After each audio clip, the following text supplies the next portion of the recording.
I want to talk about NFL trade rumors because the NFL trade deadline is on Tuesday, November 3rd. It's coming up rapidly. And first of all, there's a couple of crazy rumors going around that I just do not believe or buy into.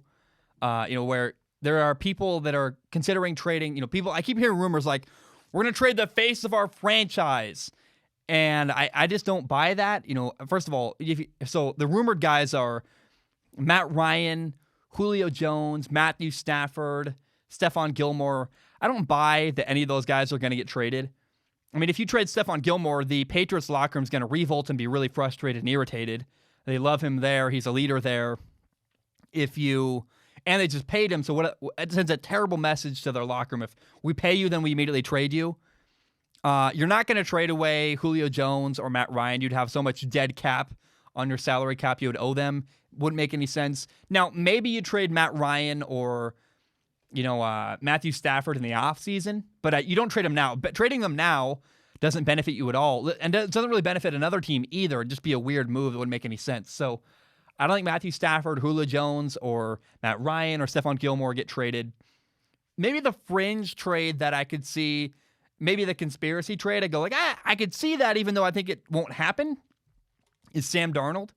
Maybe the Jets trade Sam Darnold. The question really becomes, do the Jets like Sam Darnold or not? I mean, really, is the evaluation process over or are they still evaluating him? Because if you believe in him, you're not going to trade him, obviously. If you don't believe in him, then I could see a trade happening where they're like, we'll get whatever value we can, try to do worse and get a high draft pick because we want a new quarterback like Justin Fields or Trevor Lawrence. You're tanking at that point. But really the question is whether or not the evaluation process is over. Now, there are 8 names that I believe are on the trading block that could get traded. I want to discuss those trade options now. And this is where a bad team would trade away somebody with potential value or even a starter to get draft picks.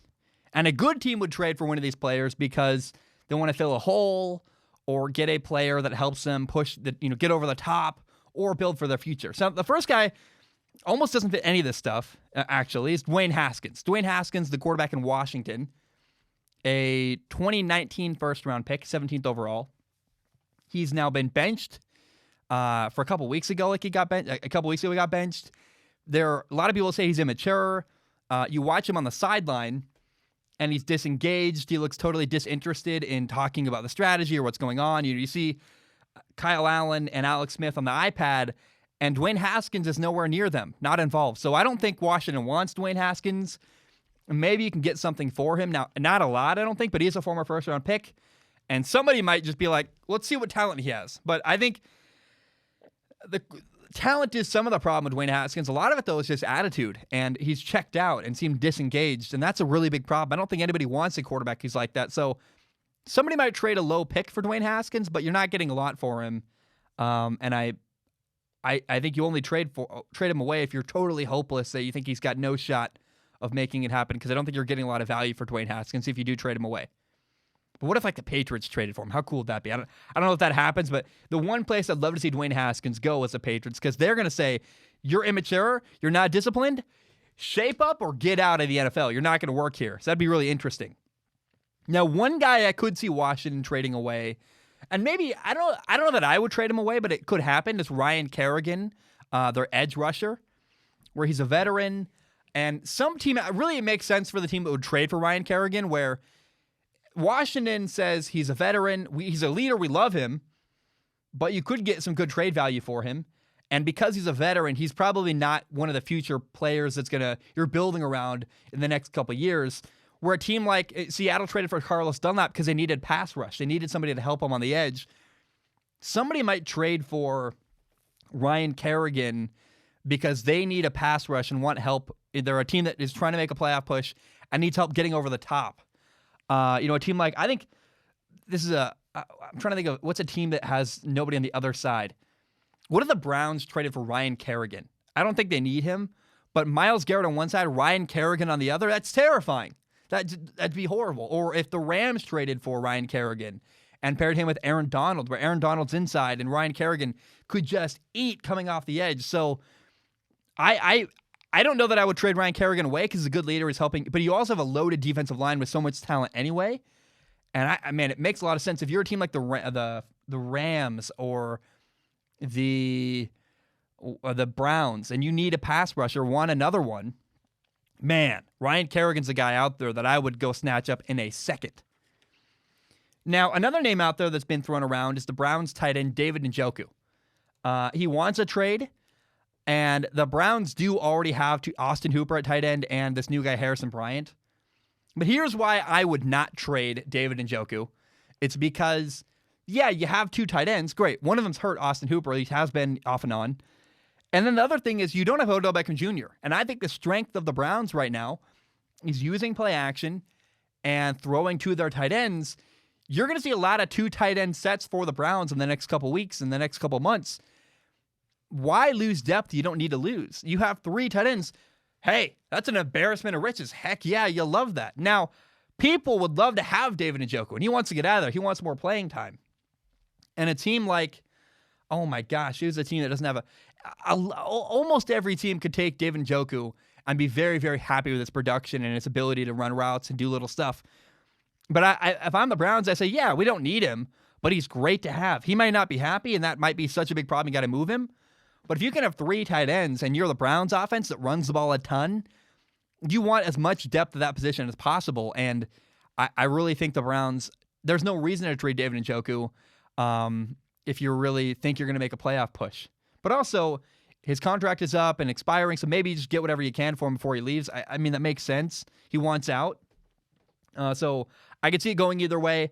I don't think they're going to keep him. I think they are going to trade him, but I don't know that I would, because I like in most offenses you don't need 3 tight ends. In the Browns offense, running the ball using 2 tight ends a lot, heavy play action, it can never hurt to have a 3rd tight end around who can run good routes and get open downfield. Another tight end that could get traded is Evan Engram. Evan Engram from the Giants. We'll see. There's a lot of frustration. Fans hate him. I think it makes less sense for the Giants to trade Evan Engram than it does for, the Giants. He's their tight end. He's got bad drops. He really cost them in their last game where had 2 drops that were key and killer that cost them the game against the Eagles, I believe, on Thursday night. But I remember vividly he had a catch on the sideline. If he catches that ball, the Giants probably win the game. And it was the Eagles because Carson Wentz threw it down the field and won the game. So I think people are frustrated with Evan Engram. I don't know that I would trade him away. I don't know that the value is worth what you're giving up. But I could see it happening, and he definitely does appear to be on the trading block. Now, John Ross is a potential trading block player for the Cincinnati Bengals. He's a receiver. He's a former first-round pick. He's really fast and has been incredibly disappointing his entire career. It's not working. It hasn't worked at all. John Ross has had next to no impact in Cincinnati his entire career. Looks like a bust at this point with injuries and ineffectiveness. But I think here's why someone might trade for him. Team like the Patriots have no weapons at receiver. And I don't know that, I really doubt that John Ross is the answer to their problems. But somebody who's more desperate at receiver than the Cincinnati Bengals, who have T. Higgins and AJ Green and a couple other interesting players. A team that could benefit from a receiver might trade for John Ross, just like throwing a dart at a dartboard, hoping it lands and the bullet. What's that when you hit center? What's the word when you hit the center of the dartboard? I don't remember the word here. A bullseye. You're throwing darts at a dartboard, hoping with your eyes closed you hit a bullseye. Maybe John Ross, you bring him in, he's really speedy, you can work things around and fit his skill set. Maybe you can get something out of John Ross. I'm not confident you can, but a team that's desperate enough might make a trade based on he's really physically gifted, and we think we can fit him into our offense and build around his skill set and do something good with him. You think that Kyle Shanahan couldn't find a way to use his obvious physical talent to do something successful? That's the scariest place that he could go is the 49ers. If the 49ers got John Ross and they use him in their fly sweeps and they run the ball with him and get the ball in his hands, because that's what you got to do. Get the ball in John Ross's hands. The problem is doing that and maybe you have to run the ball with him. I don't know. But if anybody should trade for John Ross, it actually is, now that they say it out loud, it is the 49ers, because Kyle Shanahan could design specific plays to take advantage of his blinding speed. He's really elusive, too. He had a play in the preseason a couple years ago where he caught a ball along the sideline, like it did a 360, may have been missed and scored a touchdown. Too bad it was a preseason game. It didn't count. But I think if anyone's going to trade for John Ross, it actually should be the 49ers because they could use him really effectively. Now, Jets linebacker Avery Williamson appears to be on the trading block. If the price is right, I don't see why not. I mean, he fits well with, I believe the Steelers are a team that would be a good fit with him based on their defense. The Jets want a top draft pick. They're happy with losing, I would believe. And if you can get good value for Avery Williamson, you might as well pull the trigger. It makes sense to me. That trade, totally get it. Now, the Falcons have two people I think are on the trading block. I would trade away Takaris technically, but Takk McKinley. He's a former first-round pick. I really question Takk McKinley's love of the game. When I watch guys like, Chase Young, Joey Bosa, Nick Bosa, there's a lot of players on the league in the pass rushing game that you hear guys talk about hand fighting, and especially after a game, you'll see people talk about, their technique. And among defensive linemen in the NFL, there's a lot of sharing and a lot of talk of ideas. And it's like, hey, well, I'm trying to help you get paid too, because you're not competing against other defensive ends the same way. Maybe you are, but they help each other a lot. If you ask questions, if you ask Joey Bosa a question and you're another defensive end, he's pretty inclined, even if you're on the other team, to help you.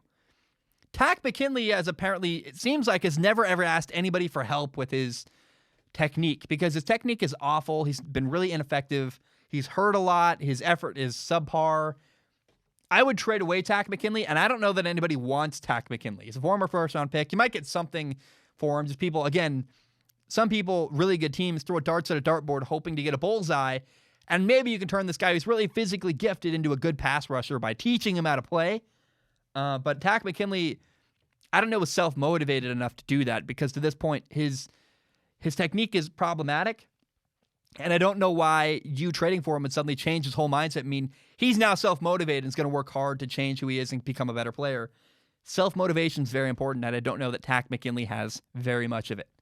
I mean, he's obviously physically gifted. He's built way bigger than me. He'd kick my butt, but I'm concerned about technique with Takk McKinley.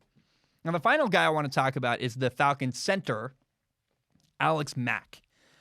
People say this trade makes sense because they have a replacement on their roster already, a young guy that could step in and play center. And a team that needs help on the offensive line could trade for Alex Mack and instantly be better. And I think a team like the Bears, for example, are 5-2. They could use help on their offensive line. I think another team like the Panthers are not really in the hunt, but they could use a good offensive lineman. They could trade for him. So Alex Mack appears to be on the trading block.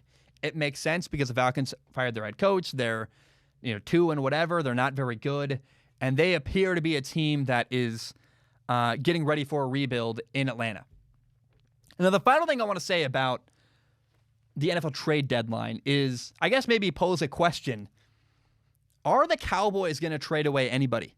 The Cowboys are terrible. They don't look very good. They are paying a lot of people a lot of money. They're overpaying Ezekiel Elliott. They're paying DeMarcus Lawrence a lot of money. I wonder if the Cowboys are going to make any kind of move, whether they're trading for somebody or trading away somebody.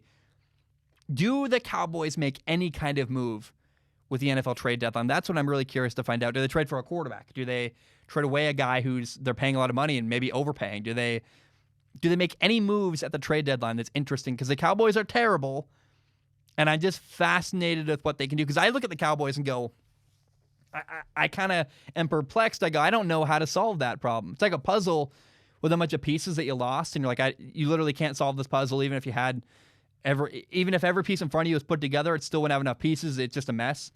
I don't know how you solve the Cowboys, and I'm curious if they make any kind of move, it'd be noteworthy and interesting, in my opinion.